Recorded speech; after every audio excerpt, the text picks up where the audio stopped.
De 678 a 679. Evolucionar es la tarea. Buenas, buenas. No lo podemos creer. No, mentira, sí lo podemos creer. ¿Cómo estás? Amado querido. Qué alegría. Bienvenido. Bueno, Bienvenido. muchas gracias. Aquí estamos, en 679. Aquí estamos y lo reafirmamos, Edgardo Moca. ¿Cómo va? Así es, la segunda fecha, venimos motivados. Mira con quién mira quién te traje, sí, Edgardo. Mira Pedro, quién vino. vino. Pedro, mira quién vino. Así es. Amado Vudú, gracias por venir. No, por favor. Qué lindo tenerte en esta. Mira, como fanático de 678 de otra etapa, extrañador de 678 de lo que vino después, bueno, me parece genial que exista 679. Un aplauso para el ex vicepresidente Amado Vudú.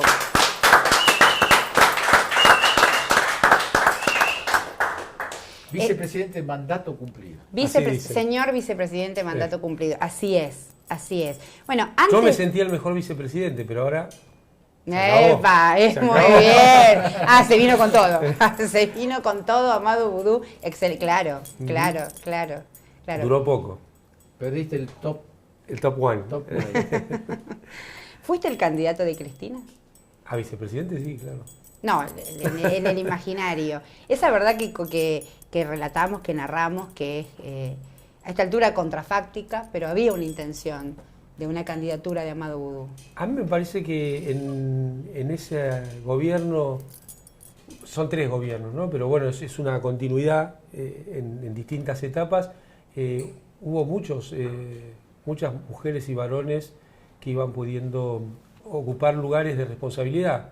Y bueno, yo no voy a decir que a mí también me sucedió a mí y lo hice con todo el amor, todo el compromiso y toda la fuerza que lo pude hacer, tanto en la etapa de ANSES como en la etapa del Ministerio de Economía, como en la vicepresidencia, etapas muy distintas, con roles muy distintos, pero bueno... Con distintas consecuencias también. Claramente, pero sí. Las consecuencias por ahí se iban acumulando. Claro, las consecuencias se identificaron claramente como el problema a despejar.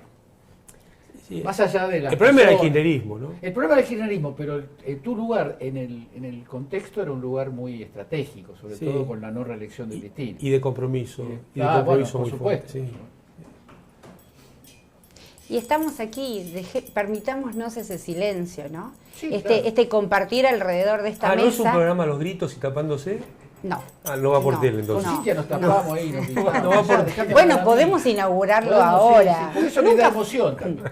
Nunca fuimos un programa Los Gritos. No. Las copias de 678 pretendieron construirnos desde ese lugar de indignación. Así es. ¿No? Nosotros somos compañeros, creo, corríjame si me equivoco, compañeros que intentamos comprender y comprendernos también.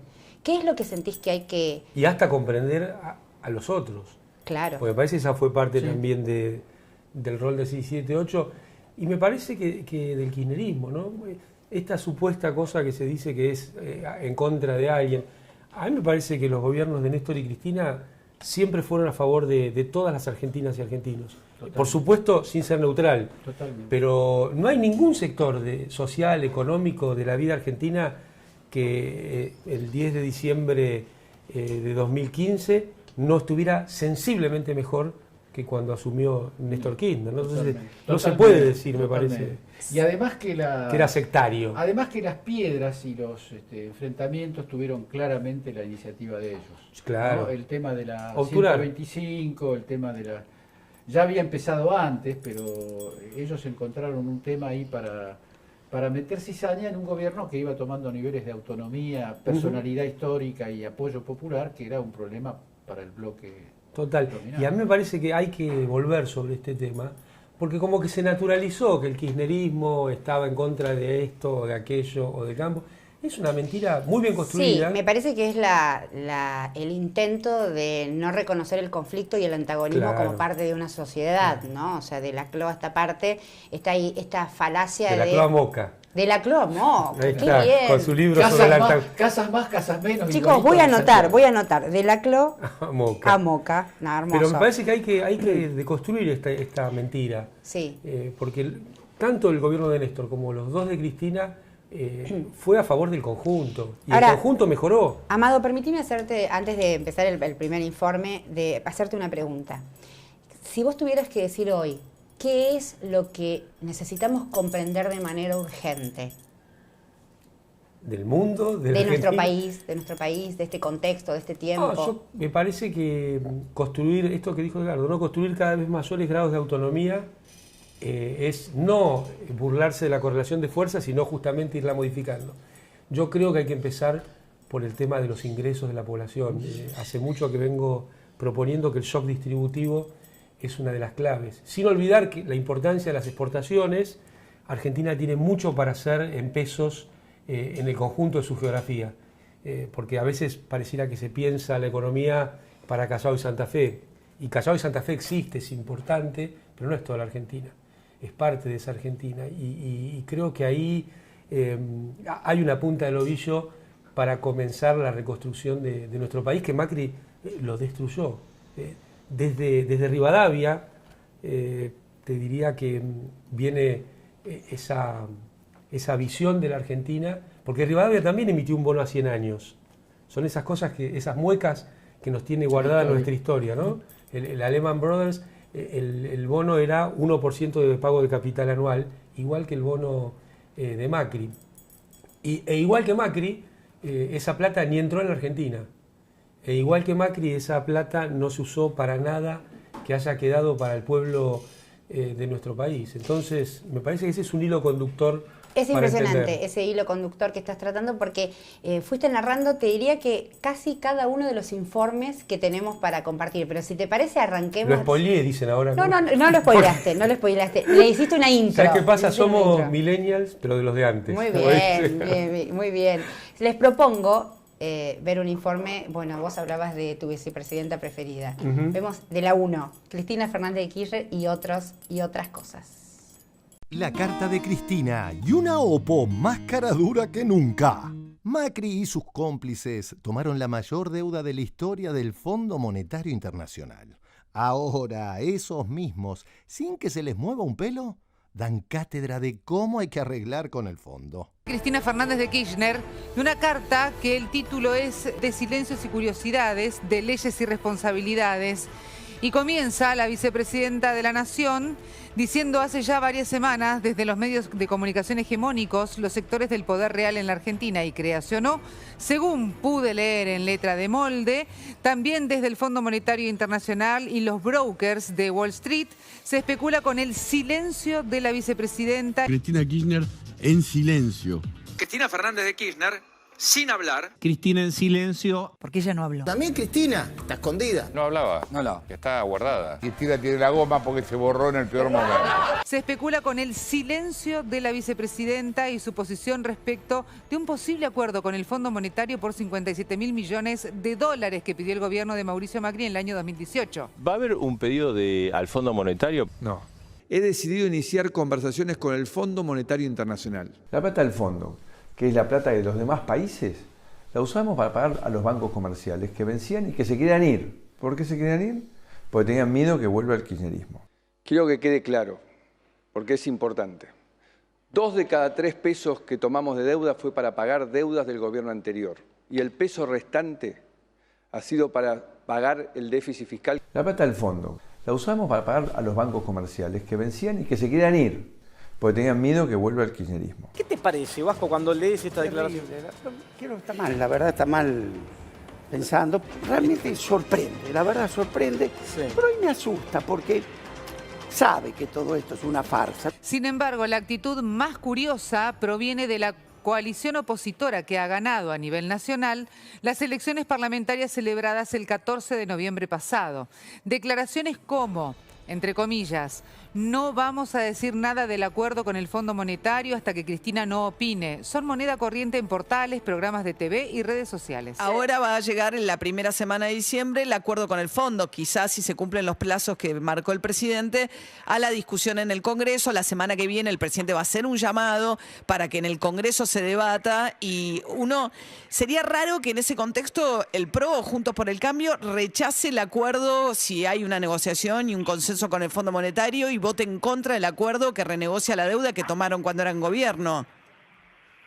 No, este es un tema que todavía no está claro, no tenemos ninguna información, así que sin información nosotros no vamos a hacer ningún tipo de declaración, porque el problema no es el acuerdo con el fondo, sino cuáles son las condiciones, de qué manera, a dónde, qué políticas van a hacer para hacer ese acuerdo, qué tiempo van a negociar, van a llevar todo al 2024, hacia el próximo gobierno, ¿qué es lo que van a hacer? ¿En serio que los mismos y las mismas que trajeron de vuelta el FMI a la Argentina, reiniciando el ciclo trágico de endeudamiento que Néstor Kirchner había clausurado en el año 2005, hoy no se hagan cargo de nada? Ahí se encargó de realzar justamente la tarea de Néstor Kirchner en la primera presidencia cuando cerró todo lo que era la deuda de Argentina con el fondo. No se puede recurrir al ajuste ni incrementar el endeudamiento. No se puede volver a pagar deuda a costa del hambre y la exclusión de los argentinos. Llama Parrilli, 2005. Dice, Bussi, vení porque vas a presenciar un hecho histórico. Voy a Casa de Gobierno. Néstor anuncia, no sé si no estaba el Vasco también, anuncia pegarle unos billetazos al Fondo Monetario y sacarse esa lacra que no te condicionen más. En el día de la fecha hemos tomado las decisiones institucionales que nos permitirán destinar nuestras reservas de libre disponibilidad al pago de la deuda total con el Fondo Monetario Internacional.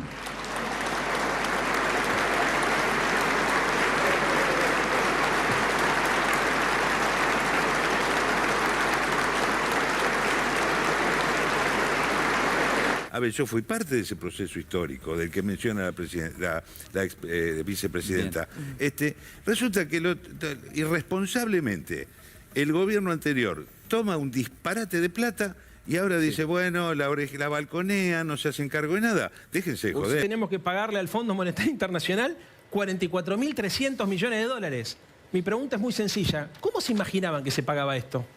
Por supuesto, si nosotros hubiéramos ganado la elección, el mundo que sí confiaba en nosotros, nos hubiera dado crédito y por supuesto hubiéramos tenido mejores plazos. La manera vertiginosa en la que el gobierno nacional va tomando deuda. Es una herramienta transitoria. Lo que estaría mal es que sea una herramienta que se sostenga durante mucho tiempo. El mundo que sí confiaba en nosotros nos hubiera dado crédito. Te dice que ellos hubiesen tenido crédito y hubiesen pagado con los créditos que hubiesen tenido, cosa que es mentira, porque durante el gobierno de este impresentable, lo que hicieron en algún momento fue pedir tanto que en algún momento dijeron, listo, hasta acá llegamos, nos prestamos un centavo más y por eso fueron al fondo, con lo cual no hay mucho para discutir. Hoy, como marca la Constitución y la Ley 27.612, no es Cristina, son los y las 257 diputados y diputadas y 72 senadores y senadoras quienes tienen la responsabilidad legal, política e histórica de aprobar o no cómo se va a pagar y bajo qué condiciones la deuda más grande con el FMI de todo el mundo y de toda la historia. Esta por primera vez la repostea Alberto Fernández. Destacar que desde el oficialismo dieron un amplio apoyo y de hecho la mayoría de los dirigentes retuitearon en las diferentes redes sociales. Alberto Fernández, Guzmán, Aníbal Fernández, digamos, todo el arco político justamente cercano a Cristina apoyó la carta. Hay que sacarle jugo a eso que está diciendo Cristina, ¿eh? Para aprobar el acuerdo con el fondo, según la ley que la oposición votó, la oposición tiene que por lo menos sentarse a dar el debate. Ahí está la discusión, Dani. La oposición lo que dice es, nos vamos a sentar a dar el quórum, vamos a dar el debate, ahora no necesariamente vamos a acompañar el acuerdo. Y es un poder muy grande que tiene la oposición, porque la oposición se sienta a negociar no el quórum, sino la aprobación del acuerdo. Por eso Cristina le está diciendo a la oposición, bueno, está en manos de ustedes el acuerdo. Debo confesar que no me sorprende la irresponsabilidad política de la oposición. ¿Por qué apunta contra la oposición? Bueno, básicamente porque ha tomado esa deuda que ahora está intentando renegociar el gobierno con el Fondo Monetario. Señores, Nicolás Dujovne manifestando. No volvamos al fondo, Carlos. ¿Qué es eso? Bueno, hay una campaña extrañísima donde asocia el arreglo con los holdouts con volver al fondo. justamente me parece que es casi una propuesta contrapuesta a la del gobierno, que es salir del default, poder financiarse en los mercados internacionales para no tener que ir al fondo. Decidimos tomar la decisión de tomar financiamiento preventivo del fondo. La Argentina ha elegido no ir al fondo, ha elegido la vía gradualista, vía endeudamiento en el mercado y no con el FMI, porque el FMI de repente quiere poner condicionamientos que la Argentina no va a querer tomar. Ahí está, ahí se ve Lagarde. Ahora, en vivo, Lagarde. Ahí está, con Duhovne los besos. Muy bien. Recordemos que con el Fondo Monetario Internacional se tomó un préstamo que fue un récord histórico de 57.000 millones de dólares, de los que se embolsaron 45.000 millones de dólares, que no se utilizó para nada que tuviese que ver con aumentar la capacidad productiva del país. Y un gobierno que tomó una deuda concentrada en el corto plazo y que además permitió que esta deuda se vaya en forma de fuga de capitales. Y del otro lado, el organismo cómplice de esta situación. Pregunta final. ¿Cómo les habrá caído a Pablito Rossi y a don Alfredo Leuco estas declaraciones de uno de los principales armadores del espacio de Javier Milei? ¿Qué harías vos con el Fondo Monetario Internacional? Yo te digo lo que hubiera... Primero, nunca hubiera ido al fondo en el año 2018. No, pues... Estamos. Tragedia de Macri, porque además los fondos obtenidos, Amorín, se malversaron. Reventaron esos fondos en el mercado de cambios para que todos aquellos que entraron con la bicicleta financiera a partir de 2016 se vayan del país. De vuelta a la misma historia. Es criminal lo que hicieron. ¿En qué situación dilemática estamos, Amado Vudú, ¿no? Con respecto a este acuerdo que se viene con el Fondo Monetario Internacional? Sí, que uno se había olvidado lo buenos que eran los informes de 678, vino recargado esto. Y es como que hay muchos temas para arrancar a partir del informe. Si me permitís, después voy al tuyo, pero primero te diría que claro queda cómo mienten, ¿no? Macri dijo, no vamos a ir al fondo, fue al fondo. Duhovne dice, no traigan al fondo, lo trajo él. Las cosas que dijo la señora Vidal en televisión. El planteo de que si ganaban iban a pagar porque iban a tener más crédito. Bueno, pero es mentira si ellos estando perdieron el crédito. Fueron al fondo porque perdieron el crédito. Este planteo desde los medios, el problema es que Cristina no habla. ¿Te imaginas si hubiera hablado Cristina lo que dirían? No, hay que callarla. Es todo mentira y nos trae a memoria lo que la señora Bullrich viene haciendo con la vacuna. Ella dijo la infectadura, no hay que vacunar, bla, bla, bla, y ahora pide la vacunación obligatoria. Ahora tenemos un... Dejá de spoilear el programa. Así que bueno, con esto caemos en lo del fondo. Claro, no quiero dejar de remarcar esta pregunta, porque claro, la responsabilidad institucional ahora la tiene este gobierno. Sí. Este gobierno, y me parece que la carta de Cristina hace eje, y además en un momento la carta de Cristina dice la lapicera la tiene el presidente, ¿no? Para borrar todas esas especulaciones, habla en el modo en que Cristina comunica, intentando correrse de esa construcción mediática y plantea el acuerdo necesario que va a tener el Congreso. ¿Cómo ven ese acuerdo en el Congreso, Edgardo? Mira, yo creo ¿Y si hay que pagar o no pagar? A mí me gustaría que podamos salir de una visión aritmética de la política, porque todo el problema consiste en si se consigue o no se consigue una cantidad de votos para aprobar o para desaprobar. Borges decía que la democracia es un raro abuso de las estadísticas. Un abuso de las estadísticas. Entonces yo diría, ¿por qué no pensar, en lugar de pensar en las relaciones aritméticas entre los bloques, pensar en la verdad?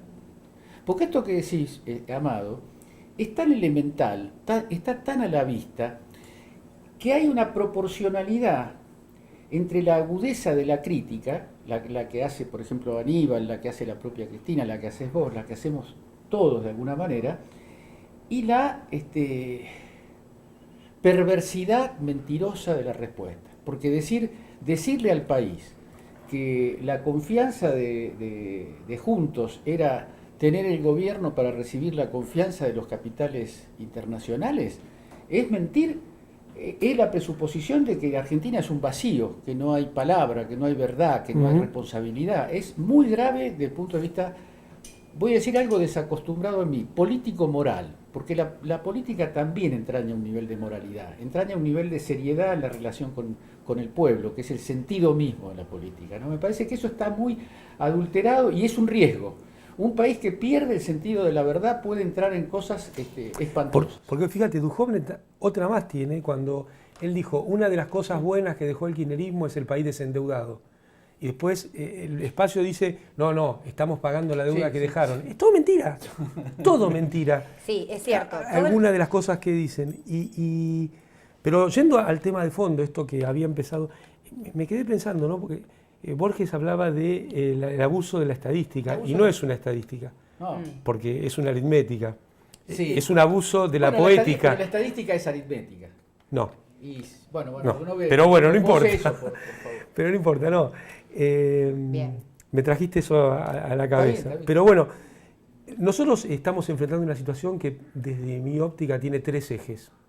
Un eje financiero, que es el plazo, es el monto, es la tasa de interés y es la necesidad de años de gracia para comenzar el pago. Claro. Ese es un problema ya de por sí arduo, porque en 10 años no se puede pagar, porque las tasas, las sobretasas que cobra el fondo por algo que él mismo violó su estatuto no tiene ninguna razón de ser, y esperemos que se logre el plazo de gracia para empezar a pagar. ¿Cuál sería el plazo de gracia?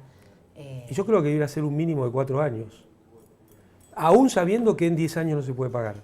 Pero ahí tenés un bloque de cuestiones a resolver. Hay un segundo bloque, tal vez casi hasta más importante que el anterior. Todos tienen una dialéctica entre sí mismos, ¿no? Pero el segundo bloque tiene que ver con lo institucional. Y está bueno que haya aparecido Patricia Bullrich, porque muchas veces en la historia argentina, hay que recordar que Argentina entró al Fondo Monetario de la mano de la Revolución Fusiladora, de la mano de Raúl Prebisch, de la mano del endeudamiento. Los acuerdos con el Fondo Monetario estuvieron por encima de nuestra propia Constitución. Es decir, la decisión popular de tener una Constitución y una institucionalidad, una república en términos de cómo habla la oposición, fue cercenada por sus propias decisiones de traer al fondo y llegar a acuerdos que conculcan los derechos de la Constitución. O sea, los acuerdos con el fondo han estado por encima del artículo 14 bis de la Constitución, por ejemplo.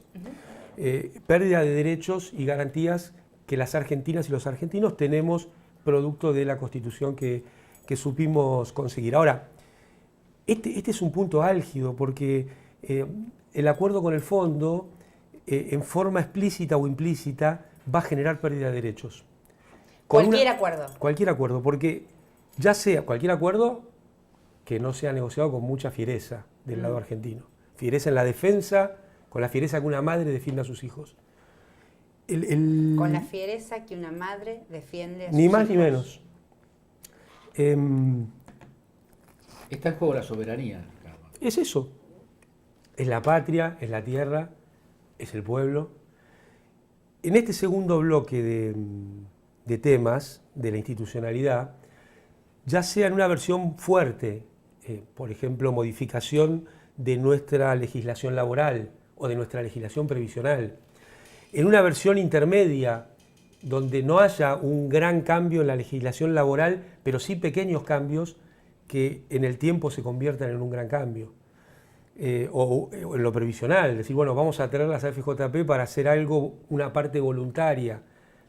Eso termina con el sistema en un tiempo.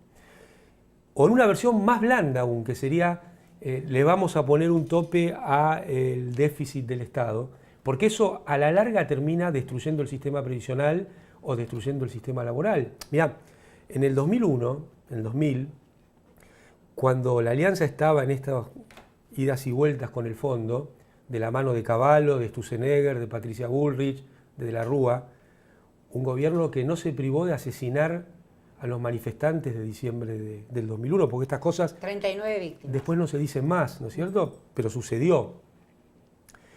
Parte de eso fue el déficit cero. Y atrás del déficit cero era el 13% de descuento a jubiladas, a jubilados, a trabajadoras y trabajadores del sector público, a educadoras y educadores, pero también a las provincias se les recortó el 13%.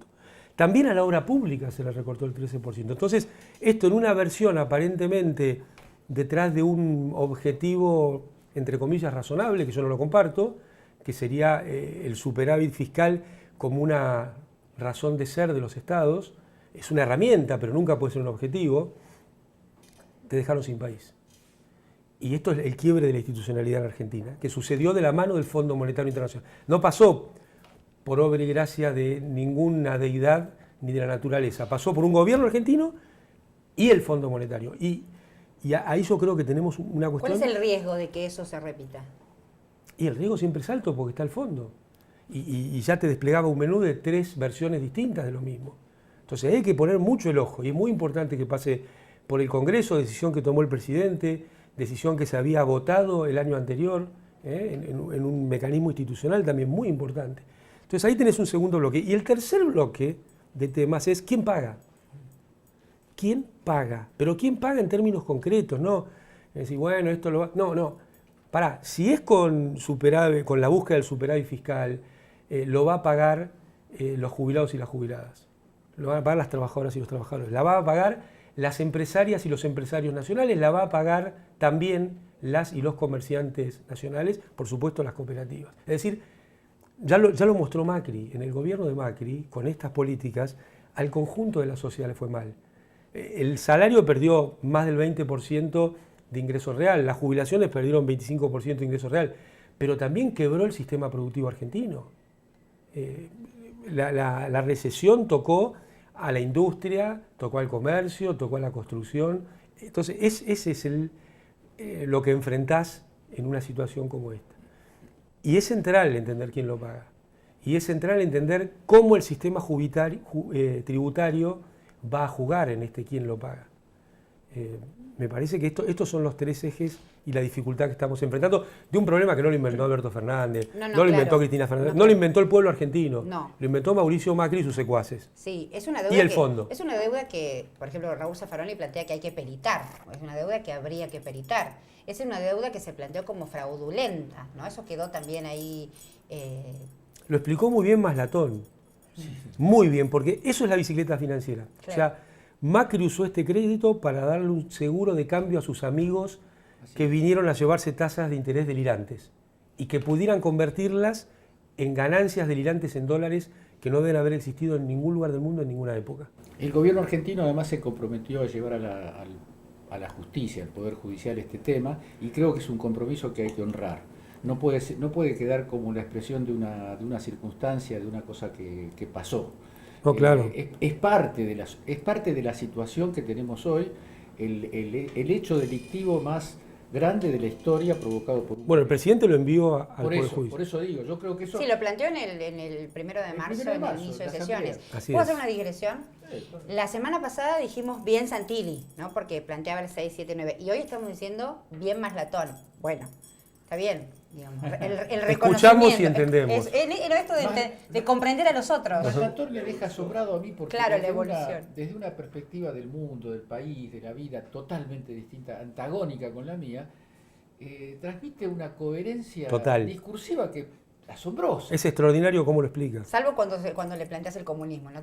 Todo es comunismo. Sí, pero hasta eso... No, pero la reta es comunista para Maslatón, o sea...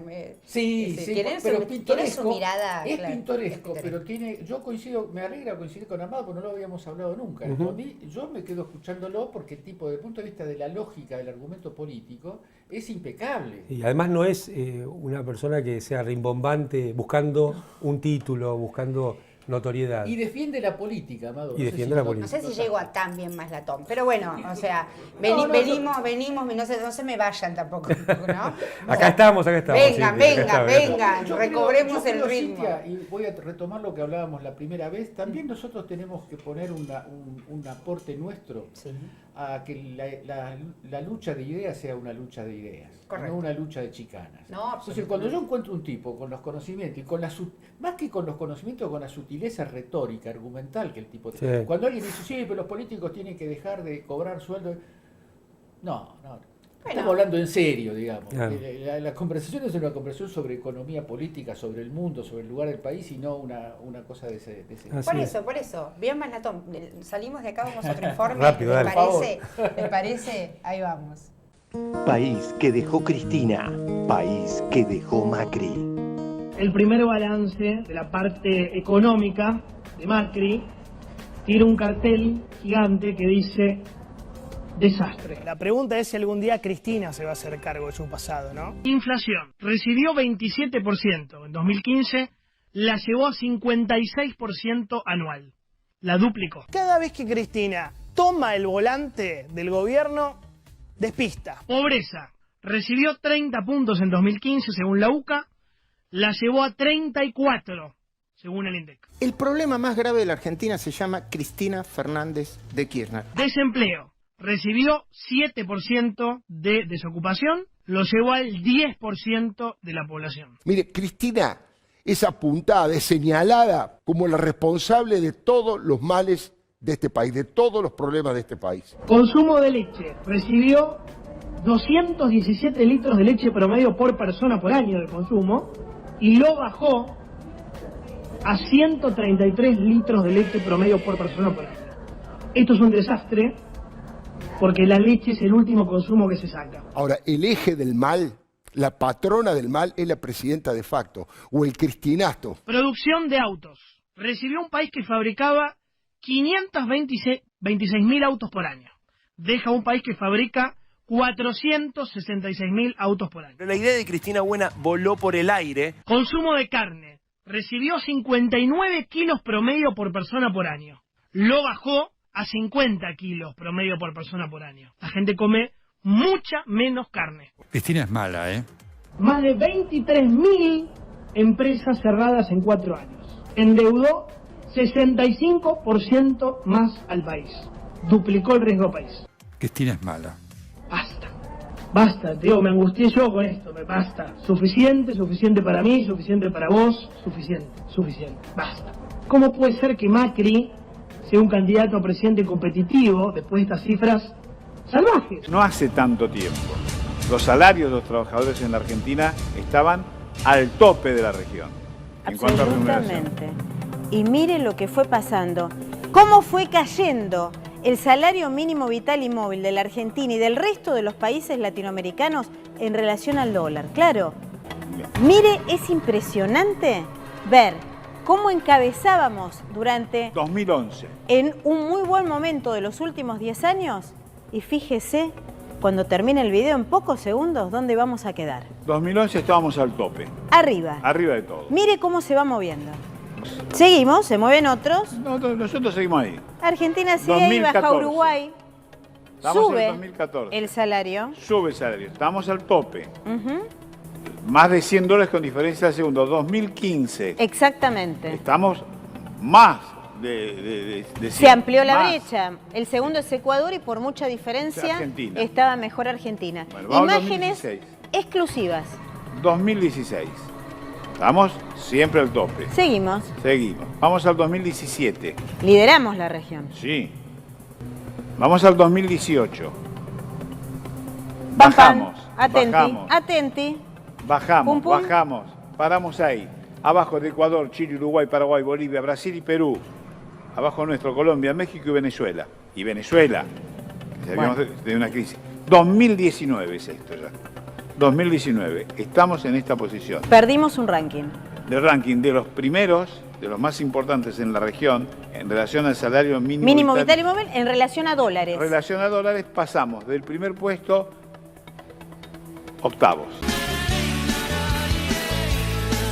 Es impactante, ¿no? Ver cómo la erosión del poder adquisitivo durante los años neoliberales del macrismo en la Argentina. Sí, sirve para desnudar otras mentiras también. El informe, muy bueno, muy impactante verlo en ese gráfico dinámico, porque claro, el modelo de Macri tenía en la cabeza que el costo laboral era uno de los problemas de la Argentina. Bueno, el costo, si es que existe el costo laboral, lo hicieron puré, ¿no? Destruyeron la participación de las trabajadoras y trabajadores en el PBI de Argentina, en el funcionamiento de la economía. ¿Cuál fue el beneficio de esto? Ninguno. No se exportó más, no hubo más inversión, no hubo crecimiento económico, todo lo contrario. Entonces ahí tenés una desmitificación de una cosa que desde la ciencia económica ortodoxa viene permanentemente diciendo y era la carne de los economistas de Macri. ¿Por qué esto es mentira? Bueno, porque se olvidan que en los países hay consumo, hay mercado interno, y esos salarios, esa fuente de ingresos, se convierten en la que tracciona la demanda del mercado interno y a partir de eso en la verdadera inversión en la economía real, como pasó en tiempos de Néstor y Cristina. Entonces ahí tenés una desmitificación. La otra es que con esos salarios ibas a tener más exportaciones. Tampoco se verificó esta situación, de ninguna manera. Entonces hay que tener cuidado cuando a veces desde el propio espacio se toman algunas de estas ideas de libro de ciencia económica, de manual de ciencia económica. ¿no? Porque realmente... El salario es un costo más, supo decir Macri, ¿no? Y ahí ya hay una inconsistencia no solo económica, sino una inconsistencia filosófica. Es decir, digamos, el trabajo de la gente no es lo mismo que una mercancía. Es otra, adentro hay sangre, hay familia, hay hijos, hay futuro o no. Yo me resisto a hablar de mercado laboral por eso. Claro. Porque además tiene características, supongamos que lo fuera, tiene características totalmente distintas. Una máquina se deprecia con el uso, se gasta, se rompe, queda obsoleta. Un ser humano mejora sus capacidades laborales cuando está trabajando. Claro. Ahora, entonces, son cosas que no tienen nada que ver, ni siquiera en su sustancia. Claro, nunca soltaron el intento de la reforma laboral. No, y claro. en esta situación cuasi dilemática del planteo con el Fondo Monetario Internacional, insisten en la reforma laboral. Bueno, lo usaron en la campaña. Claro. Lo usaron en la campaña. Sí. Dos o tres días antes de la elección, lo que nos lleva a un problema verdaderamente grave, que es la confianza que tiene la derecha en poder torcer una tradición histórica que lleva ya más de 70 años, ¿no? Bueno, pero acá voy a hacer de Moca. Cuando lo hagan, lo hablamos, pero no lo están pudiendo hacer. No, vos sabés que yo nunca hubo fatalista. Claro, por eso. Pero quiero decir que... Pero están competitivos. Quiero tomar un hecho que creo que es real. Vos estás a 48 horas de una votación y sacás un tema que 10 años antes no se le hubiera ocurrido a nadie sacarlo 2 días antes de la... Hubieran tratado de que no se hablara. Porque ahí del hay tema en ningún idioma. hay otra desmitificación, me parece que hay que hacer. Con estas mismas leyes laborales, con estos mismos derechos garantizados y ampliando los derechos, el reconocimiento de derechos en la Argentina, se crearon 6 millones de puestos de trabajo con Néstor y Cristina. Entonces es mentira que los derechos son la causa de que no haya más puestos Ahora, de trabajo. esa cuesta de los salarios no ha podido remontarse todavía, ¿no? A 2 años, pandemia mediante... No, inclusive se ha perdido, ha seguido perdiendo. Por eso hablamos del shock distributivo y de la necesidad del shock distributivo. ¿Es compatible? Mira la pregunta que te voy a hacer. ¿Es compatible el shock distributivo con un acuerdo con el Fondo Monetario Internacional? No sé cuáles son los términos del acuerdo, pero debiera serlo. Debiera hacerlo porque debiera... ¿Es posible un acuerdo que contemple un shock distributivo? Te la cambio. Debería incorporarse en ese acuerdo. O sea, si el acuerdo va a tener como único parámetro lo fiscal, lo monetario y lo cambiario, es incompatible. Único, incluso principal. Único y o principal. Sería incompatible. Si tuviera en cuenta otras cuestiones, debiera ser compatible. Porque Argentina, desde mi óptica, necesita... no solo mejorar el perfil de ingresos de la población, sino también algunas inversiones de obra pública que viabilicen que en el futuro haya más ingresos de dólares, como fuente de repago, aún en la lógica del fondo. Si vos achicás cada vez más la economía argentina, no va a haber fuente de repago. En cambio, si el gobierno logra financiar, ya sea vía el presupuesto público o vía algún proveedor, el gasoducto que puede traer desde Vaca Muerta hasta los centros urbanos el gas, bueno, eso va a ser sustitución de importaciones, eso va a ser exportaciones, generación de divisas para la Argentina. Ese es el tipo de acuerdo que yo creo humildemente que deberíamos lograr. Pero además otra cosa, ¿no? Me quedé pensando en esto que ustedes dos traían de Larreta diciendo en la elección hay que eliminar la doble indemnización o hay que terminar con derechos. Me parece que... ¿Por qué esto es posible? Bueno, porque hay una operación de esta etapa de la historia en la cual el uso de la semántica convierte a las víctimas en culpables. Las mujeres saben mejor que nadie de esto y por eso el feminismo quizás sea el movimiento más importante en términos de modificación de la estructura patriarcal de esta etapa, quien va a lograr remover esas piedras en la vida de la humanidad. Pero es permanente que quien no tiene trabajo es el culpable de no tener trabajo, ¿no? Entonces, esa revictimización. Esa reversión del uso semántico donde quien es víctima se lo presenta como culpable. Y me parece que ahí está una de las claves de este discurso. Y se disimula demagógicamente en el supuesto hecho de que no son los trabajadores los culpables, sino que son los abogados laboralistas, los sindicatos, las estructuras del welfare state que se armaron en la Argentina en la década del 40. O sea, es retroceder a la Argentina de los conservadores, pre-peronistas. Así es.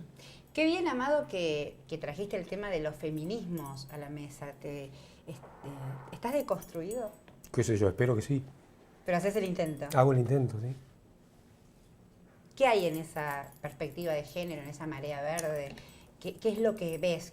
Porque lo trajiste a la mesa, me parece que está bueno. A mí me parece que es la forma más justa, más rápida y más consistente de que haya más igualdad en el mundo. Porque no estamos hablando de un colectivo, si es el colectivo, no es el colectivo, es la mitad de la humanidad que sufre estas cuestiones. Entonces, lograr resolver los problemas que trae el patriarcado, que son múltiples, diversos, difíciles de abordar, creo que es la mayor fuente de igualdad que puede obtener la humanidad en esta etapa tan difícil. Deslegitima la desigualdad. Claro. Con Amado y con Moca vamos a voltear el patriarcado, entonces. Muy bien el aporte, compañeros. Nos reclutó ya. Bueno, Macri procesado, ¿no? Porque estamos perdón, otra digresión. No sé si ya estoy exagerando, pero bien Jonathan Viale, ¿no? Ese Jonathan Viale, ese periodista que en 2019, post-paso del macrismo, hizo ese resumen de la erosión del poder adquisitivo del gobierno de Mauricio Macri. O sea, y hizo eje en un dato que fue un dato cruel del macrismo. O sea, ya lo que fue el macrismo fue un proyecto cruel, que es en la merma de consumo de leche, ¿no? Si en un país, ¿no?, una sociedad no consume leche, si los chicos y las chicas, las chiques no consumen leche, bueno, hay un dato drástico, dramático. Y en la Argentina, ¿no? Y en la Argentina. Qué buen periodista podría ser Viale. Sí, claro.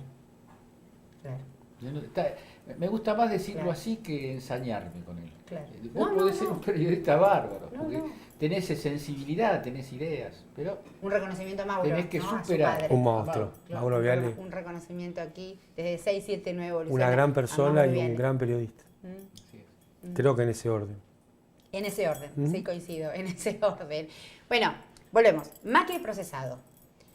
Macri procesado se siente víctima. No sé si leyeron las repercusiones. Sí. Él, y vos te lo crees, le dijo a la periodista chilena. Claro. Macri no conoce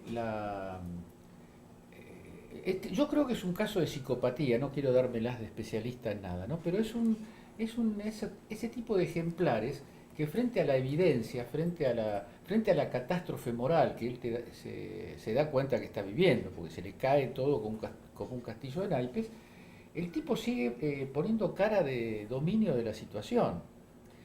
Eso es así hasta que un día se rompe, ¿no?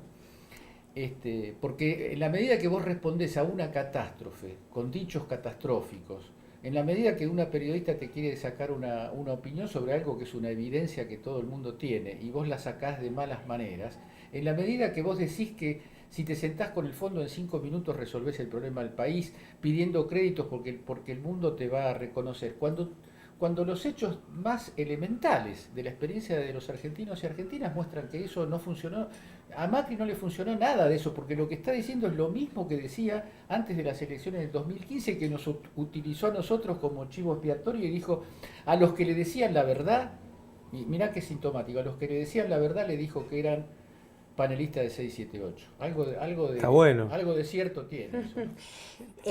Amado. No, el cinismo de vos fuiste víctima estaba pensando en dónde habrá quedado la doctrina Irursum. Entonces, ¿cómo podemos confiar en un poder judicial que hizo estas modificaciones sin dar ninguna explicación a la comunidad o a las instituciones? ¿No? Porque recordemos lo que era la doctrina Irursum, te metían preso sin decir agua va. Entonces después aparece uno de estos comentaristas de la tele diciendo, no, pero a Vudú lo condenaron y pasó por 13 jueces, pero por esa clase de jueces. donde seguramente todos no son lo mismo, pero fijémonos lo de Lautrien y Ursun. ¿Dónde estaría el poder residual? Macri, el otro prófugo que tienen, Pepín y todos estos casos, ¿no? ¿A dónde está ese sistema de justicia? Que nos sirve para preguntarnos también a dónde estaba ese sistema de justicia cuando la Argentina se endeudaba de una forma descomunal, o dónde estaba el sistema de justicia donde las tarifas de los servicios públicos crecían de a miles %. ¿Dónde estaba la Corte? ¿Dónde estaban las ¿Y y los dónde está jueces? Ursun hoy, no, Amado? Que está al frente del intento de paralizar los juicios contra Macri.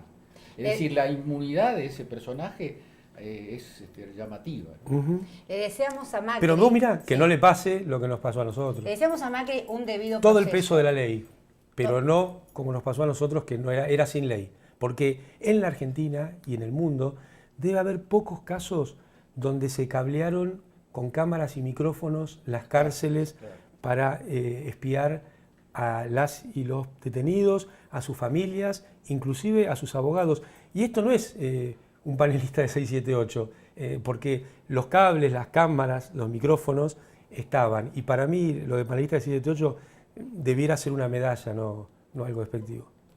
Los invito a ver el siguiente informe. La persecución política a Amado Vudú. Hacer uso de la fuerza pública en caso de que sea estrictamente necesario y proceder a la apertura de cajas y puertas, debiendo. Saludo a usted muy atentamente.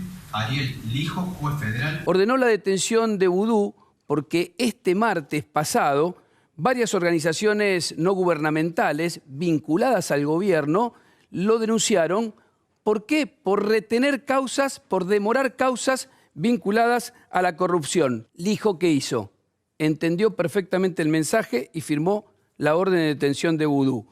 Claro, es muy difícil impartir justicia con el traste sucio. Este es el momento de la detención de Amado Vudú en su departamento de Puerto Madero, descalzo, en jogging, recién despierto, porque esto había sido muy temprano. Bueno, fue muy temprano, a las 6 de la mañana, una orden del doctor Lijo. Vudú, lo viste recién, fue detenido en su departamento de Puerto Madero para las cámaras de la televisión, de los diarios, que habían sido advertidas con antelación. También había sido advertido desde el juzgado el presidente Mauricio Macri. Amado Vudú es el último integrante de lo que nosotros llamamos el Club del Chaleco. Exfuncionarios y otros profesionales que trabajaban muy cerca de los Kirchner. Estos procedimientos, con las pantuflas, con el pijama, con los casquitos, parecen solo destinados a la humillación. Va llegando la verdad y va a llegar la justicia. Vamos a trabajar para que la Cámara de Casación Penal confirme esa condena. El juez justificó diciendo que el vicepresidente tiene contactos, esa es la palabra usada,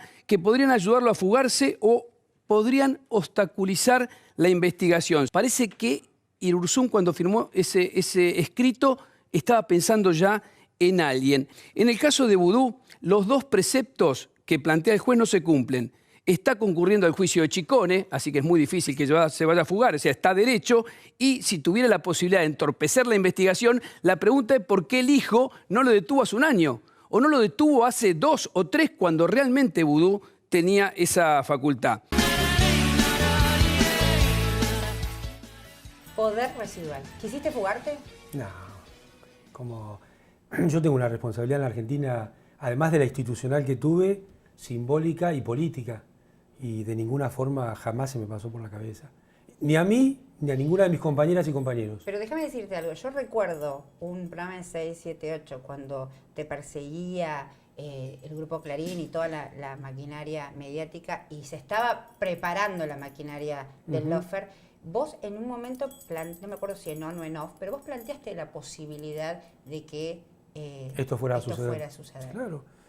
Se veía venir muy clarito por cómo venía funcionando el sistema de administración de leyes que algunos llaman Poder Judicial en la Argentina. Pero vos fijate, ¿no? Sí, estaba descalzo, claro. Generalmente duermo descalzo. Claro. No sé si será una noticia o no para la humanidad. Está bien. Pero cuando yo le pregunto a la persona que estaba al frente de ese procedimiento, che, ¿para qué filma? No, bueno, porque es obligación, tiene que estar filmado. Bueno, mirá vos. Entonces en un momento hacía mucho calor, le digo voy a abrir la ventana, me dice no, porque no puede haber ninguna foto ni nada que no sean las nuestras. O sea que reconocieron ellos mismos que estaban haciendo una operación de prensa. Estaban haciendo una filmación en un contexto cuidado para filtrar a los medios. Y creo que hasta los medios tuvieron el cuidado de poner fuente oficial en las fotos. Era mucho. Era mucho y era un entramado de un operativo de prensa. ¿Qué se te pasó por la cabeza en ese momento? No se me pasó. Bueno, justo había llegado la mamá de Mónica la noche anterior, así que sabía que iba a estar bien, que iba a estar acompañada. Esa preocupación por tu familia. Y sí, porque ya estaba embarazada de 6, 7 meses, 6, 7, 8 meses. Y realmente la preocupación... Un abrazo también a Mónica, ¿no? Cómo Gracias. se la bancó tu La compañera. preocupación tenía que ver sobre todo con eso. Después no tenía Claro. otra preocupación. Porque yo estaba muy tranquilo y muy en paz con lo que fueron los 12 años y medio de Néstor y Cristina y con toda la conducta de mis compañeras y compañeros después de ese momento también. Uno ve la manipulación que hace el PRO, lo que ha hecho Pepín. Bueno, está claro que han funcionado Que distinto. cumplió ¿no? un año prófugo, ¿no? Macri consiguiéndose un cargo en la FIFA para ver cómo zafa. O sea, es toda una cosa que... Y tienen poder residual. Tienen el poder que da el dinero, tienen el poder también que dan los contactos internacionales del dinero. Es más o menos residual, un poder material Sí, por eso permanente. lo residual... Comillas, claro, comillas. Lo residual te la debo, dijo Macri. Necesito hacerte esta pregunta. Tienen poder poderoso. No es que quiera profundizar en lo angustioso que viviste, pero necesito preguntártela para la gente que nos está mirando, que además está seguramente movilizada por tu narrativa. ¿Fue duro? Y sí, es duro, claro que es duro. Es duro, estar encerrado es duro y estar privado de compartir con la gente que uno quiere es duro. ¿Qué fue lo más difícil de ese tiempo? Rápidamente hubo, además de Mónica y la familia, muchas compañeras y compañeros que se hicieron presentes. O sea, para mí la parte más dura es la de compartir, porque yo no tenía problemas con enfrentar la situación que estaba viviendo, porque estoy convencido, creo en cada una de las cosas que hicimos. Nosotros no tomamos una sola medida que haya estado por fuera de la normativa y además que haya sido en contra de alguien, que tal vez es mucho más importante. preso político iniciáticamente? Sí, hubo también un debate semántico, sobre todo con el gobierno de Alberto Fernández, que me parece que es casi ocioso.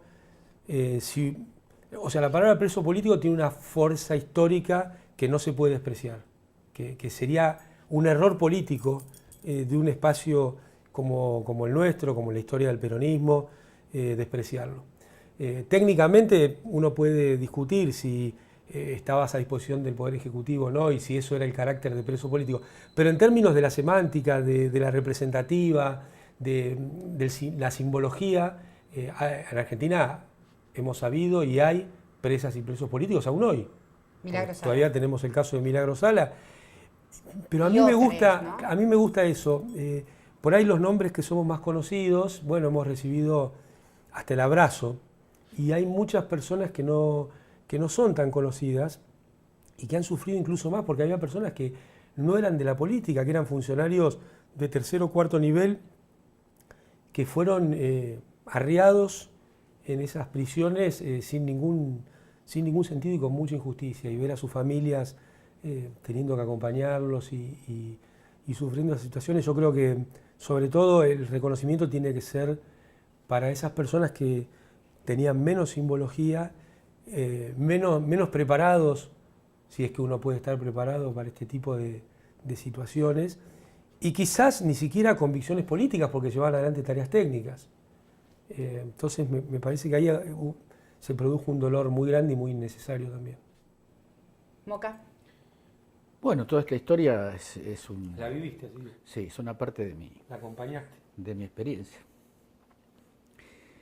Bueno, yo lo único que puedo decir es que gira mi cabeza por el tema de la verdad, porque nos hemos acostumbrado un poquito a hablar un idioma supuestamente pluralista y supuestamente elástico, que termina siendo un idioma que no llama a las cosas por el nombre verdadero que tienen, porque el relato de Amado evoca la época de la dictadura también, evoca la sensación de omnipotencia, evoca la burla de las instituciones, en este caso bajo el supuesto amparo de las instituciones, lo cual no digo que agrava lo de la dictadura porque no quiero que el lenguaje me traicione, no quiero que el argumento me traicione, pero la verdad es que en plena democracia argentina, latinoamericana, en plena época donde se predican los ideales democráticos casi sin excepción, casi sin oposición, hacer las cosas que se hicieron con los presos políticos en Argentina, todo esto puede desembocar en dos grandes rutas. Yo prefiero hablar solamente de una de esas dos rutas, porque la otra es horrible. Y la ruta con la que yo sueño es la ruta del esclarecimiento, la verdad y el castigo a los responsables. Eso me parece que tiene que ser un norte que todos asumamos, porque no hay que decir esto ya pasó, Amado está libre, Julio creo que también está en condiciones de libertad, y ya pasó. No pasó, esto no pasó porque eso en la medida que no haya una revisión fuerte, judicial de cada uno de los casos y un perdón del Estado por la prisión injusta, va a estar siempre presente. Yo no me voy a olvidar nunca y voy a hacer lo posible para que la gente que tiene menos años que yo tampoco se lo olvide. Y Milagros Sala sigue presa, Claro. va a cumplir 6 años. Y el caso de Ricardo Jaime en prisión preventiva, de llevar 6 años. Las compañeras de la Tupac en Jujuy. Claro. Y Macri está procesado. Ahora sí, vamos al informe. Macri procesado. El riguroso análisis de los medios hegemónicos. Arre. El mismo día que se conoció la noticia, Macri estaba en uno de sus países favoritos haciendo una de las cosas que mejor sabe hacer. Hablar mal de la Argentina. Nobleza obliga. También nos regaló un chistazo. Chile nunca ha tenido, por eso el éxito de Chile estos 30 años, que no ha ido con políticas pendulares de un lado al otro, como lamentablemente tal vez ha pasado en la Argentina varias veces en el mismo periodo, y eso es muy destructivo. Y hoy Chile, para mí, creo que realmente es tal vez la única sociedad, el único país que de primer mundo que tenemos en Latinoamérica. Ahora sí, vamos al riguroso análisis que los Eje hicieron de la noticia.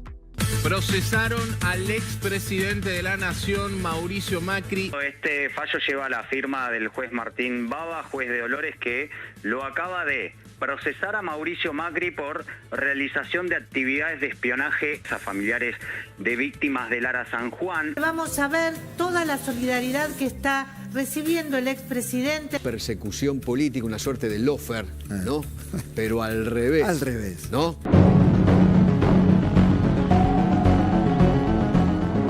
Que el juez Baba haya querido generar una causa política al servicio del oficialismo. Yo digo que es una vergüenza institucional. Suena un poco exagerado esto, ¿no? Da la sensación de que es una causa muy menor. Macri debe decir otra vez, me parece innecesario, insostenible. Toda la solidaridad que está recibiendo el expresidente. El procesamiento de Macri sin un solo dato, no hay un elemento en el texto, no hay una parte donde diga Macri hizo esto y cometió tal o cual delito por tal cosa, por lo tanto va a ser procesado. No existe eso en el texto, es aberrante, ¿no? Es muy fuerte lo que le dice el juez Baba. Lo que le dice es que estos fueron órdenes directas de Mauricio Macri, y te leo un textual. No solo ordenó la realización constante de acciones ilegales sobre los familiares de los marinos, sino que recibió el análisis de esa información efectuado por la Agencia Federal de Inteligencia y después la usó.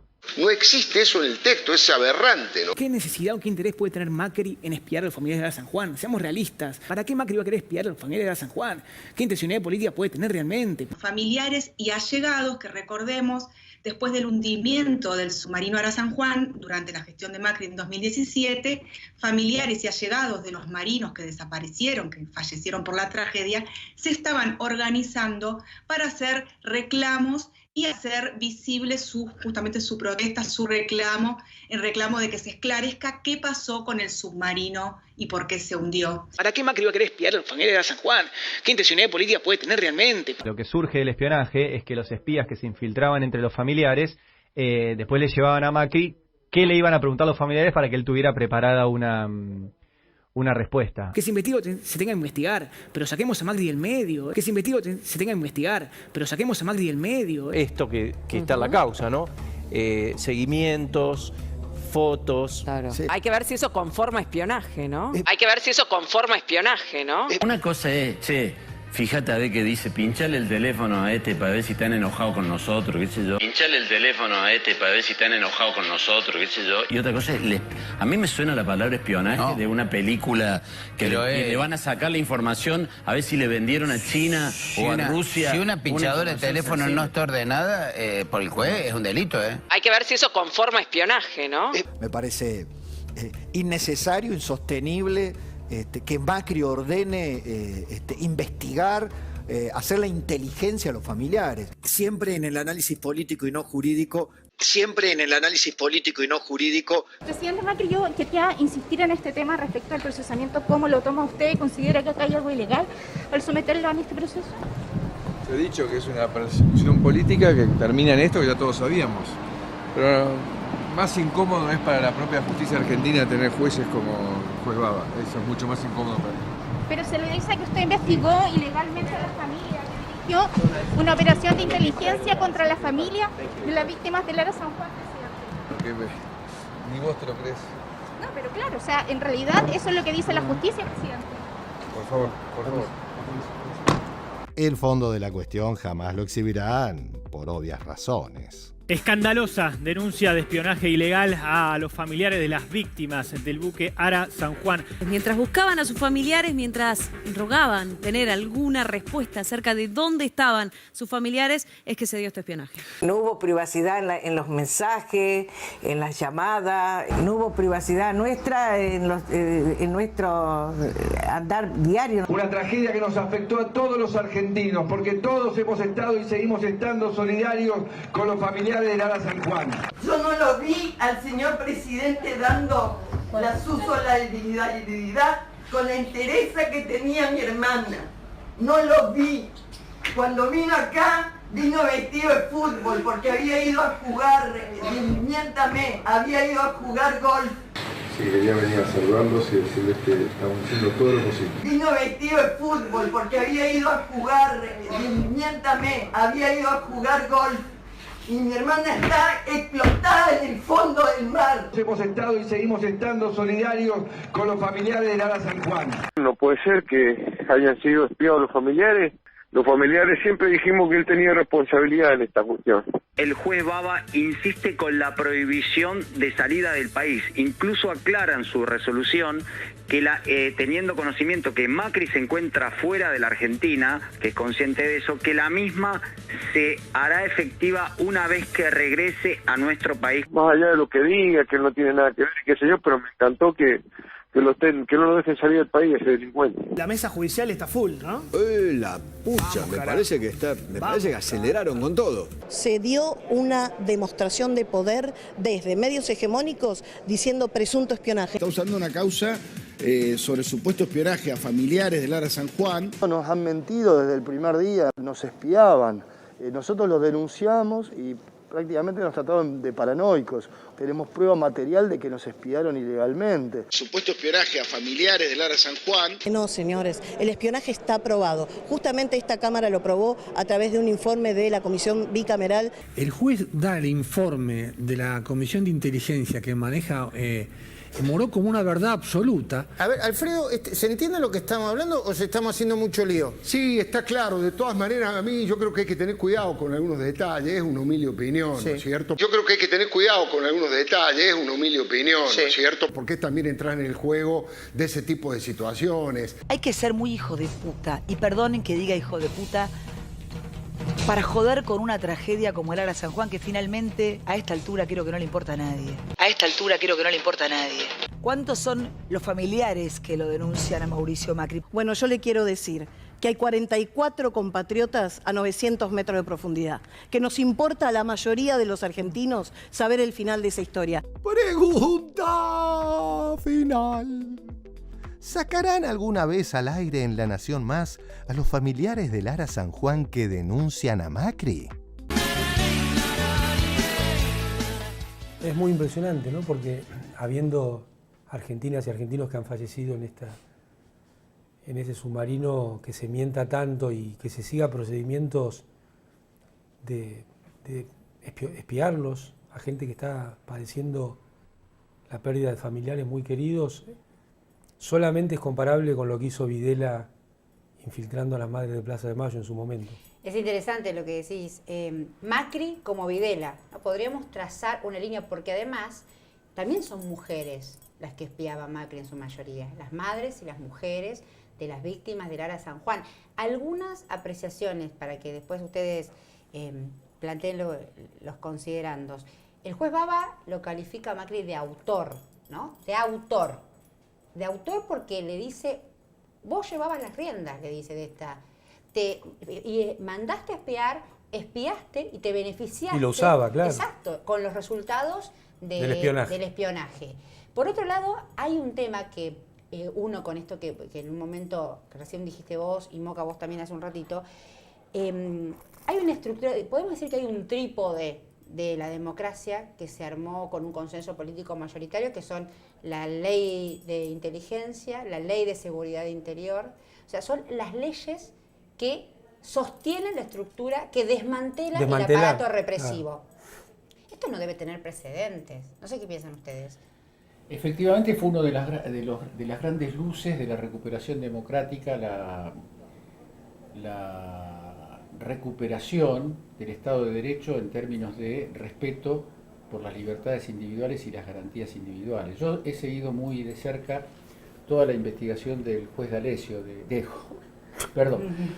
juez Ramos Padilla en Dolores, y la verdad es que estas cosas, porque yo tampoco separaría el fenómeno Ara San Juan de lo que fue todo el gobierno de Macri. Porque el caso D'Alessio revela, y esto también se parece a eso, revela el esqueleto mismo de la persecución política, que es la confabulación de servicios de inteligencia, de jueces, de periodistas, porque nosotros solemos hablar de los grandes medios, nosotros a veces tenemos un cierto cruce cuando vamos a hablar de los periodistas, periodistas, pero son los grandes medios. Los periodistas mafiosos son mafiosos, aunque no sean los dueños de los medios de producción, de comunicación. El periodista que utiliza una nota en un programa de televisión para extorsionar a un empresario, como hizo Daniel Santoro, a mí no me importa que sea periodista. No puede existir esa colegiación con la cual él es un hombre que está en el mismo camino que yo. No lo acepto. Hay que discutir si Santoro es periodista, ¿no? O sea, claro, por eso te digo, le sacaron una solicitada. Pero el argumento de ellos es que se ataca la función periodística, y eso creo que es lo que hay que enfrentar fuertemente. Entonces yo creo que lo de Macri es una ampliación. El Macri con Ara San Juan es una ampliación de la magnífica radiografía que hizo Alejo Ramos Padilla. Pero además es una conducta que se repite, ¿no? Parece que tiene una tradición, porque fue en su familia, se dice que ha habido espionaje, escucha, en el gobierno de la ciudad. Se avanzó mucho. Los antecedentes de Macri como espiador serial, digámoslo, es un fisgón serial. O sea, espió a su familia, ¿no? Espió a sus compañeros, espió a opositores. Generó toda la causa de espionaje contra en las cárceles. O sea, estos antecedentes son parte del plexo que lo lleva a Macri como autor del espionaje. Por eso la comparación también con Videla se refuerza, porque es el aparato del Estado. No fue un hecho casual. Es un plan, es un plan que tiene mucho que ver con la función de un tipo de empresario en la Argentina. Macri no es un ave solitaria. El capitalismo grande de la Argentina se hizo con prácticas de esa naturaleza, se hizo compitiendo sobre la base de la violencia. Nosotros nos han contado una historia del capitalismo argentino que prescinde de todo, como por ejemplo si la propiedad de la tierra... Bueno, es una cuestión global. Claro. El famoso capítulo 24. Exacto, la acumulación primitiva del capital. La llamada acumulación originaria del capital. Porque el cuentito es que el capitalista es el que gana la competencia. Y nosotros que hemos sido brutos o nietos de brutos, de gente que no tenía cultura, vagos, mal entretenidos y demás, nos quedamos siendo laburantes. Claro. Pero un tal Karl Marx demostró que el capitalismo entra en la historia chorreando lodo y sangre por todos los poros. ¿Lo dije bien? Sí, ¿no? Perfecto. Y además tiene una frase que me hace acordar a lo que decías vos. Una de las oraciones dice, todos los años las cosas funcionan normalmente, salvo este. en el relato del capitalismo, ¿no? Claro. Yo igual, Cintia, me parece que es tan violento y tan fuerte todo lo que vimos que nos hace olvidar del principio del informe, que es una perla en sí mismo, ¿no? Macri, en el país que explotó, que la sociedad le dijo basta a un sistema de 40 años, que, como sucedió en Chile, hablando de las maravillas de esos 40 años. No solo es negador de la realidad, sino que parece ni la puede ver, porque estaba con sus pies en el país que está en la reforma constitucional, en plena reforma constitucional. Encima de esos 40 años. Para sacarse encima de esos 40 años de modernidad. Apoyando a Cast, ¿no? Hay que decirlo. Bueno, pero además, la constituyente no, la constituyente es un poder en sí mismo. Amado sí, claro. dice la constituyente, yo digo, la constituyente es un logro del pueblo chileno, un logro democrático. Para terminar con esos 40 años de modernidad. Pero en el medio tenés una próxima segunda vuelta donde uno de los que compite en esa segunda vuelta con posibilidades de triunfo, aunque las encuestas le dan mejor a Boric ahora, pero es un seguidor de Pinochet. Bueno, Cintia, pero después que gane supuestamente, yo no creo, como decís vos, no creo que las gane, pero en el caso de que las gane, después vamos a ver si gobierna la constituyente o gobierna el presidente. Porque la constituyente, desde el punto de vista institucional, es superior al Ahora que Macri... Es muy raro el proceso que vamos a ver claro. en Chile. El doble poder. Claro. Ahora que Macri apoya a Cast, no tenemos duda. No, y quería volver al tema de la victimización y el tremendo apoyo mediático de la maquinaria mediática, tremendo apoyo mediático. Te quiero hasta que Clarín y La Nación digan, claro, supuesto alguna acusación contra el kirchnerismo o contra Cristina. No sería esa la construcción. Estos mismos personas que decían supuesto son las que hacen editorial diciendo cosas de Cristina como taxativas. Ahora, sí, nunca dijeron supuesta ruta del pero dinero. Escúchame, acaba de haber una decisión judicial donde se reconoce que la persecución contra Cristina había sucedido. De Notesur y los sauces. Y eso dice, no, está todas las pruebas. Pero claro. ¿Cómo? Culpable Flaco, igual. Vos sabés más que el juez. Igual, claro. Pero entonces, acá, digo, para desmantelemos, les propongo la construcción de la victimización y del lawfare. Porque Macri no es una víctima del lawfare. No va a tener problemas con el debido proceso, se le van a respetar sus garantías constitucionales, no hay un juez bonadío, no hay 8 indagatorias en una noche, no hay detenciones de madrugada y en pijama. No hay testigos comprados. No hay testigos comprados. No hay pericias truchas. No hay un cronograma de las citaciones que tenga que ver con un cronograma electoral, como no hay prisiones preventivas indebidas. No hay prisión preventiva. Está muy bien las dos cosas. Sí. Sí, yo creo que está muy bien eso, Cintia. Hay que sacar esa especie de espejo claro. en el que a veces caemos, ¿no? Acá las reglas procesales, las reglas de juego democráticas son las que diferencian el lawfare. El lawfare es justamente la negación de la Constitución Nacional y las prácticas de persecución y violencia contra personas acusadas de determinados delitos también forma parte de un ataque directo a las instituciones. No hay un aparato de persecución mediática contra Macri. De ninguna manera. Al revés. Claro, al revés. No, claro. Al revés. Hay un aparato que trata de lavar cualquier decisión judicial, ponerla como si fuera dudosa, y no las conductas de Macri. Sí, verdaderamente eso puede tener sus costos en algún momento. No se trata de esperar esos costos, sino de trabajar para que esos costos. Para los que pusieron los dedos, como le está pasando a Daniel Santoro, que ahora se refugia en su condición de periodista, para los que pusieron los dedos en esos procesos mafiosos tengan que dar cuentas de una vez. Bueno, basta de Macri, vamos al debate interno.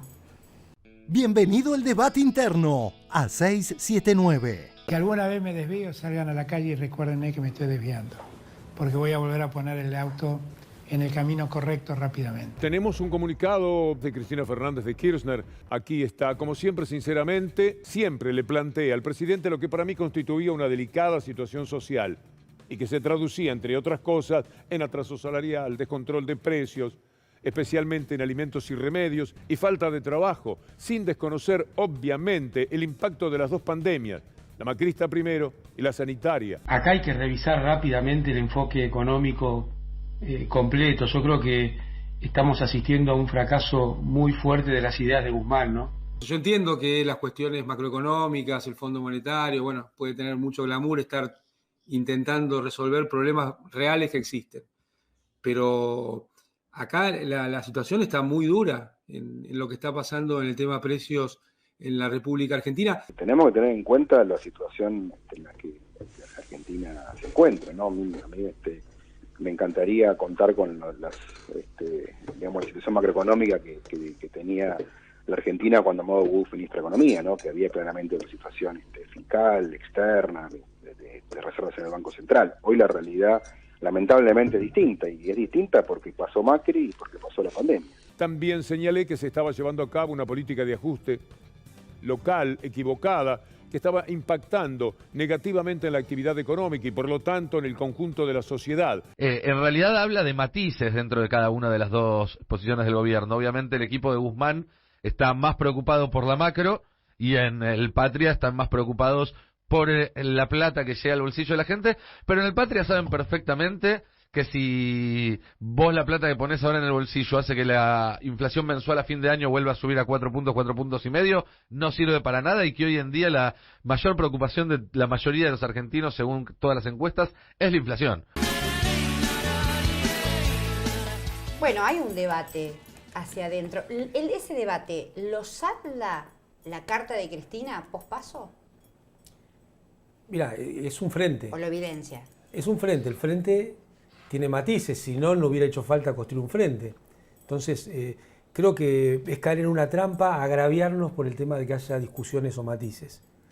Porque está claro que el gran rumbo del gobierno, el presidente no se cansa de decirlo, es que el salario le gane la inflación. Ese es el objetivo, uno de los objetivos del gobierno. Me parece que Cristina ha puesto una y otra vez, muy consistentemente, una de las visiones que hay dentro del frente.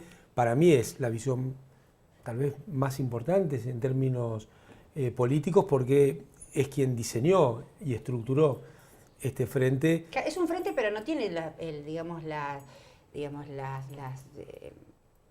el poder dentro del frente, o cómo llamarlo.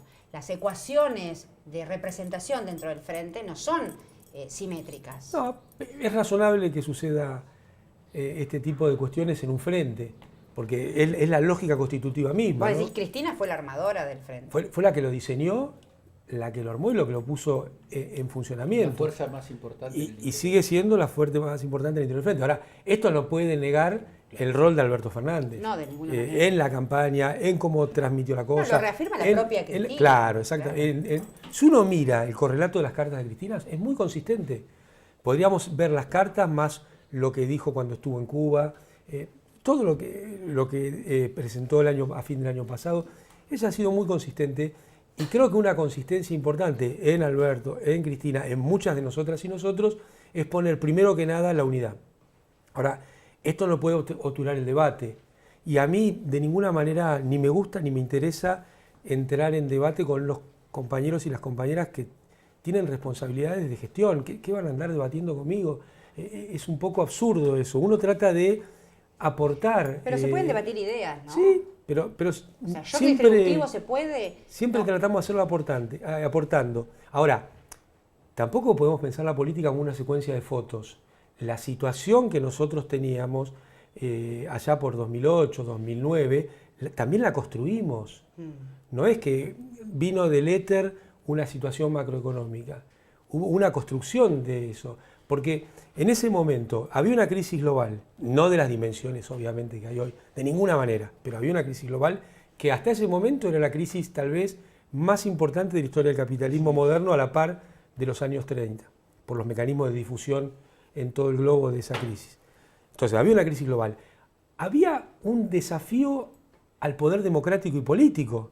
No nos olvidemos lo que sucedió, ni bien arrancó el gobierno de Cristina, con el tema de la soja y un pequeño sector muy intenso, cómo atacó la democracia en ese momento. Es decir, las dos cuestiones constitutivas de la sociedad, la política y la economía, estaban desafiadas. Y entonces no se puede decir alegremente, bueno, a mí me gustaría tener lo que pasaba en ese momento, porque yo creo que a nadie le hubiera gustado tener que enfrentar esas cosas, como es muy difícil tener que enfrentar lo que pasa hoy. Ahora, nosotros... Permitime, a riesgo de ser un poco indiscreta, poner el nombre propio, no digo para no No, lo acabamos de ver en el, claro, es el en el informe, Culfas, claro. el que te a mí Matías me parece situación. una persona que es muy inteligente, con una gran preparación, y bueno, es ministro. Entonces, las situaciones son construcciones. Uno debe tomar medidas para modificar esas cosas que no te gustan. Te puede salir bien, mal, regular. Lo que no puede pasar es que uno diga, bueno, esto es así, punto. Porque, te repito, llegar al fin del 2011, llegar a fin del 2015, fue una construcción política con una secuencia de medidas económicas. Moca. A mí me preocupa un poco el nexo de sentido que uno de los periodistas que participó en esta selección establece entre satisfacer demandas populares y impulsar la inflación. Yo creo que ese es un argumento que lo escucho desde que yo era chico, cuando estaba Álvaro Alzogaray, de ministro de Economía de la Argentina.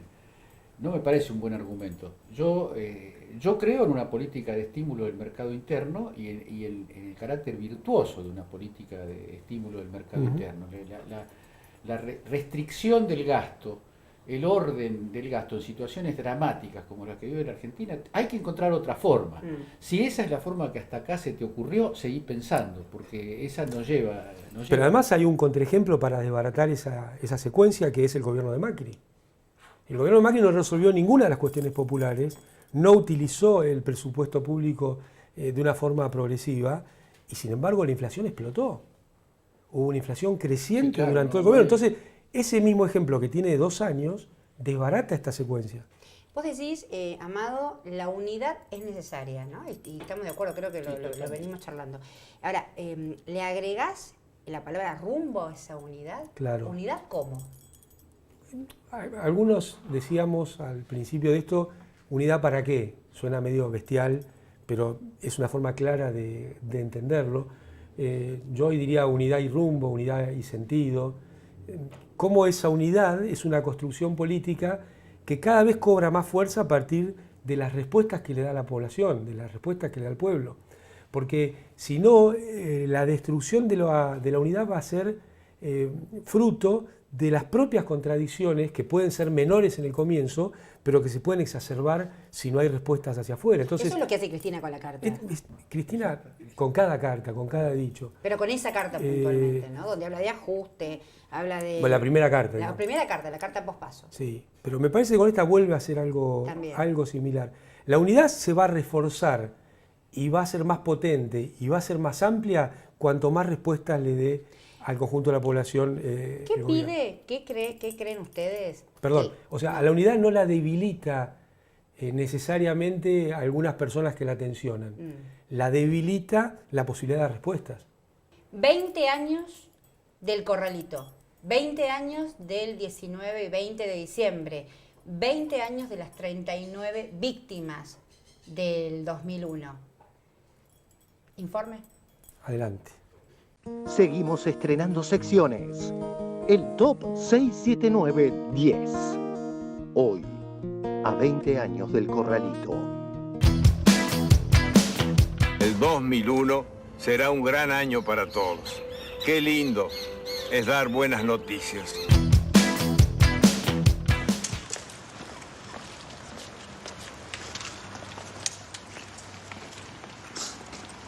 Crunchy. Elaborado en Grecia. Este país se va a la mierda.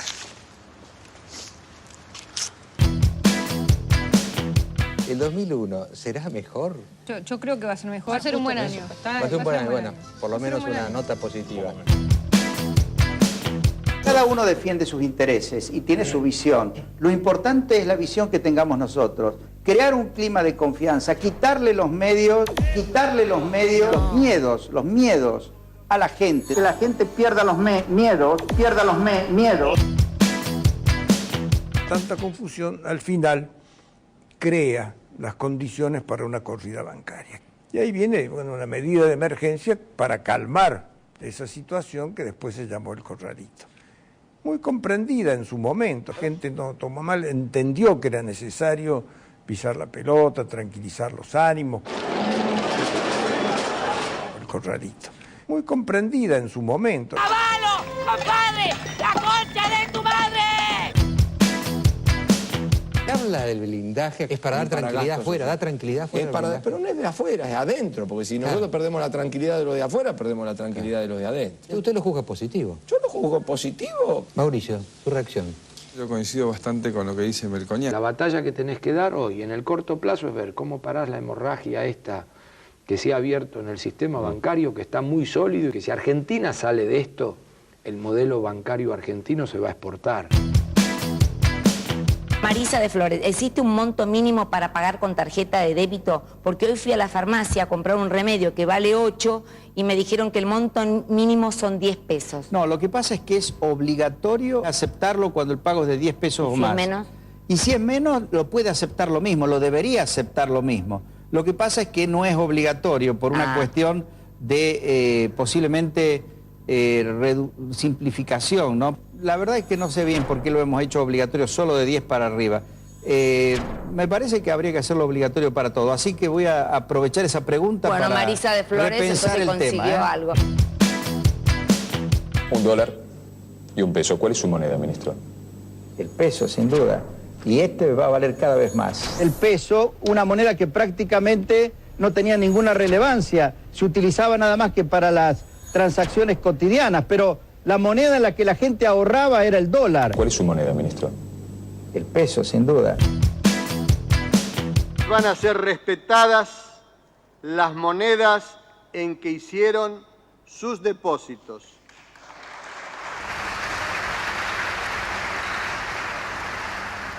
Es decir, el que depositó dólares recibirá dólares. El que depositó pesos recibirá pesos. Perón es un poroto. La ministra Bullrich aseguró que su gestión al frente de la cartera laboral pasará a la historia. Nuestra gestión en el Ministerio de Trabajo creo que va a ser historia. Estoy orgullosa de haber pertenecido a este gobierno y le quiero decir de nuevo, vamos a tener otra oportunidad. Los que fuimos del gobierno de la Alianza vamos a tener otra oportunidad. Los que fuimos del gobierno de la Alianza vamos a tener otra oportunidad. El ganador de este final de juego es Roberto. Sí. Abrilo, es todo tuyo, que lo sepas usar de la mejor manera posible.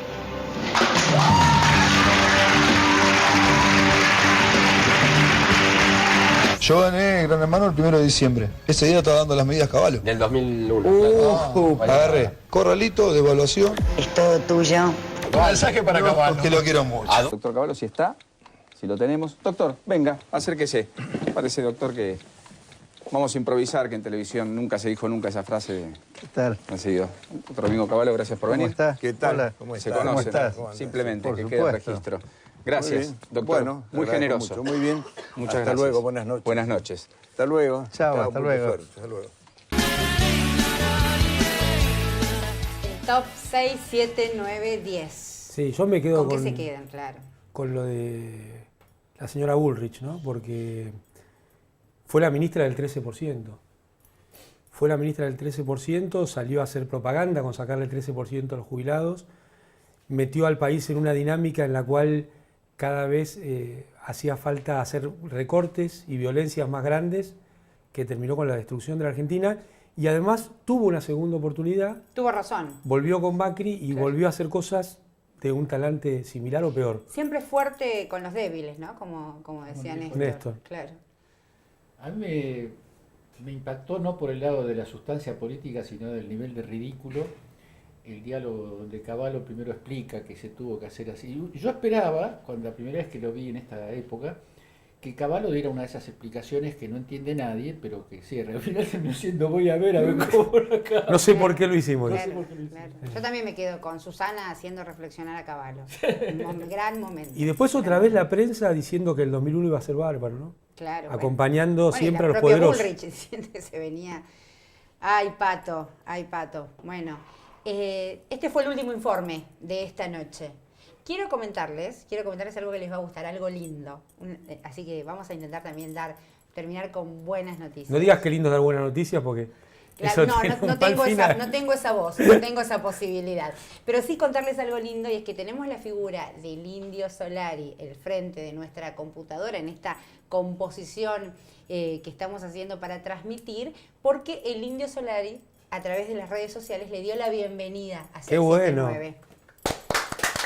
¡Qué bueno! Enorme, queridísimo Indio Solari. Le mandamos sos fan, ¿no? Sí, me gusta mucho. ¿Quién no? ¿Quién no es Team Indio Solari? Es parte de nosotros y nosotras, de nosotras y nosotros. Bien. Parte grande. Alegría enorme, me enorgullece tener un amigo como ese. Nos dio la bienvenida, sí. Dijo bienvenidos. Así que bueno, alegría inmensa. Así que nos estamos yendo y estamos terminando cada... Gracias, Amado. No, por favor. Gracias por este compartir. Espero que no sea la última. No, sí, depende de vos. Bueno, muchas felicitaciones a usted, al equipo y a quien haya tenido la idea y ustedes que la materializan. Moca, un cierre.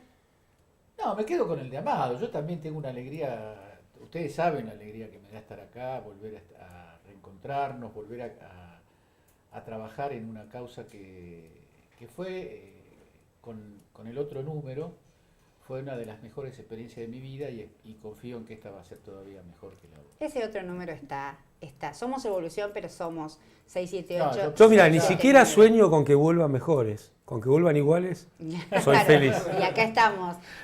Y como en cada programa de estos que estamos arrancando, tenemos el hecho cultural. 75 años cumple Silvio Rodríguez. Wow. Y entonces aquí va, un ratito, te doy una canción. Vamos a cantar.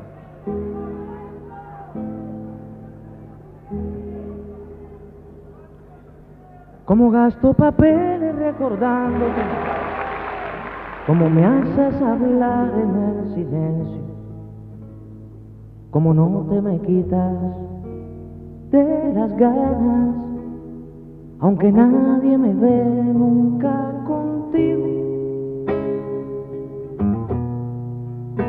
Y como pasa el tiempo,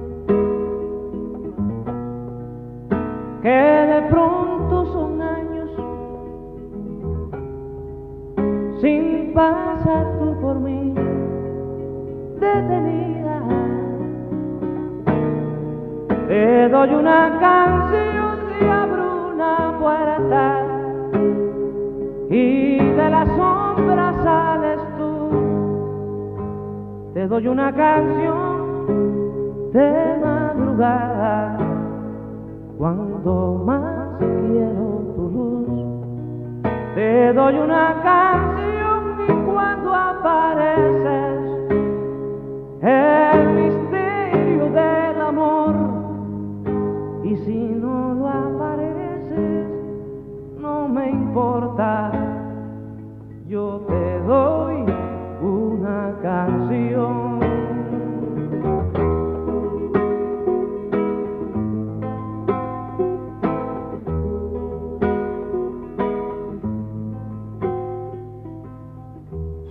Si miro un poco afuera me detengo, la ciudad se derrumba y yo cantando, la gente que me odia y que me quiere no me va a perdonar que me distraiga.